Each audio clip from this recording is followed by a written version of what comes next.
আসসালামু আলাইকুম, আমি দীর্ঘ 2 বছর ধরে পাক না পাক ওয়াসওয়াসা আক্রান্ত, এ থেকে মুক্তির উপায়গুলো দয়া করে বলবেন। সুবহানাল্লাহ, এটা ভয়ঙ্কর একটি ওয়াসওয়াসা, শয়তানের পক্ষ থেকে এটা ভয়ঙ্কর একটা ধোঁকা। এই ধোঁকা থেকে প্রিয় ভাই আপনাকে বাঁচতে হবে।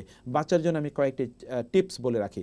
এইরকম ধোঁকায় অনেকে আছেন, আপনি মনে করছেন আপনি অজু করছেন কিন্তু অজু চলে গেছে, আপনি মনে করছেন যে আপনার বাতাস বের হয়ে গেছে, আপনি মনে করছেন যে পেশাবের ড্রপ আপনার বের হয়ে গেছে, আপনার মনে হচ্ছে যে আপনি নামাজে অন্যমনস্ক হয়ে গিয়েছেন, আপনার মনে হচ্ছে যে আপনি কয় রাকাত পড়ছেন আপনি কখনোই মনে রাখতে পারেন না, আপনি সূরা পড়েছেন কিনা মনে রাখতে পারেন না।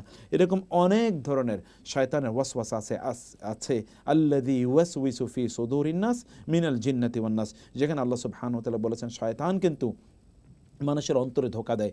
এই অন্তরের ধোঁকা থেকে বাঁচার জন্য প্রথম যে কাজটি আপনাকে করতে হবে তা হলো রাসূলের সেই সুন্নাহ মূলনীতি, দা মা ইউরিবুকা ইলা মা লা ইউরিবুক, অর্থাৎ সন্দেহকে আপনি প্রশ্রয় প্রদান করবেন না, আপনি এটিকে প্রশ্রয় প্রদান করবেন না।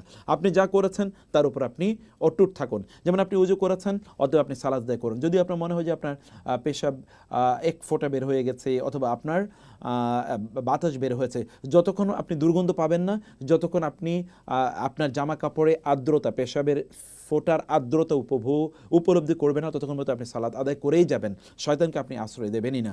2 নম্বর বিষয় হচ্ছে আপনি আল্লাহর কাছে শয়তান থেকে আশ্রয় প্রার্থনা করুন। রব্বি আউযু বিকা মিন হামাযাতিশ শায়াতিন ওয়া আউযু বিকা রব্বি আন ইয়াহদুরুন। আপনি বেশি বেশি আউযু বিল্লাহ পড়ুন, আউযু বিল্লাহি মিনাশ শাইতানির রাজিম, আউযু বিল্লাহি মিনাশ শাইতানির রাজিম, এগুলো আপনি বেশি বেশি পড়ুন। এটা হলো আপনার 3 নম্বর কাজ। এবং 4 নম্বর কাজ হচ্ছে আপনি ওই কাজটি আবার করতে যাবেন না। যেমন ধরুন আপনি সালাতে দাঁড়িয়ে আছেন, আপনার মনে হয়েছে আপনার বাতাস বের হয়েছে, বারবারই আপনার এটা মনে হয়, আপনি কখনোই এটা করবেন না। এর মাধ্যমে আপনি শয়তানকে ফ্রাস্ট্রেটেড করে দিন, শয়তানকে আপনি হতাশ করে দিন, যেন শয়তান এসে আপনার কাছে কোনো অবস্থায় আশ্রয় প্রশ্রয় না পায়। আপনি যা করছেন আপনি কন্টিনিউ করেন এবং তাওয়াক্কালতু আলাল্লাহ বলে আপনি আপনার কাজটিকে অব্যাহত রাখুন। কারণ মহান আল্লাহ সুবহানাহু ওয়া তাআলা আপনাকে আপনার দুর্বলতা আল্লাহ সুবহানাহু ওয়া তাআলা জানেন এবং সমস্যার আল্লাহ তাআলা সেটি সমাধান করে দেবেন।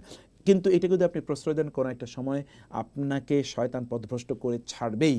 অতএব শয়তানকে আপনি করবেন না। আর পঞ্চম একটা টিপস দিয়ে রাখি, আপনি একজন ডাক্তার, সাইকোলজিস্ট, একজন মানসিক ডাক্তারের সাথে আপনি দেখা করুন, তিনি আপনাকে ইনশাআল্লাহ কিছু সাহায্য করতে পারবেন।